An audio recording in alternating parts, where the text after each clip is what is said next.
1945 m. spalio 23 dieną buvęs partizanas, išdavikas Teodoras Krutkis, perbėgėlis pas enkavedistus, su 70 enkavedistų atvyko į Ruseinių kaimą Josvainių valsčiuje ir apsistojo miške netoli Mato Mažeikos sodybos.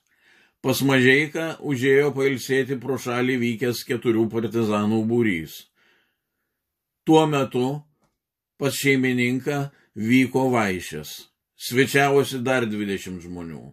Išdavikas klausinėjo užėjusius partizanus apie paukštį, esą turi jam perduoti pistoletą.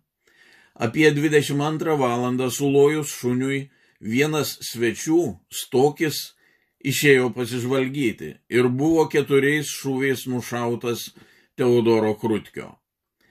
Taip buvo enkavedistams duotas ženklas pulti.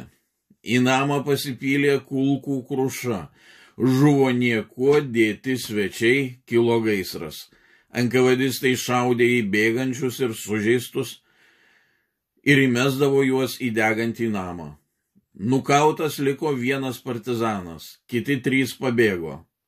Šioje pasaloje žuvo partizanas medžiotojas 23 metų, Mažeikienė 48 metų, Veronika Mažeikaitė 25 metų, Genė Mažeikaitė 18 metų, Bronė Mažeikaitė 16 metų, Vytautas Mažeika 14 metų, Albinas Mažeika 12 metų, Izidorius Mažeika 10 metų, Kerza gyvenantis Ruseinėlių kaime, Juozas Stokis gyvenantis Krakių miestelyje, Stokienė, Stokių sūnus 2 metukų, Jurgis Jankauskas, Kazys Saras 37 metų, Genė Jasaitytė 19 metų.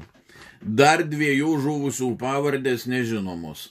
Pabėgo tik 3 civiliai, vienas jų buvo sunkiai sužeistas. Enkavedistai pagavo bandžiusią pabėgti Genę Jasaitytę ir įmetė ją gyvą į degantį namą. Visų vyrų lavonai buvo nuvežti į Kėdainius. Neperiodinis Lietuvos laisvės kovų sąjūdžio prisikėlimo apygardos biuletenis 1949 metai, balandžio 17 diena.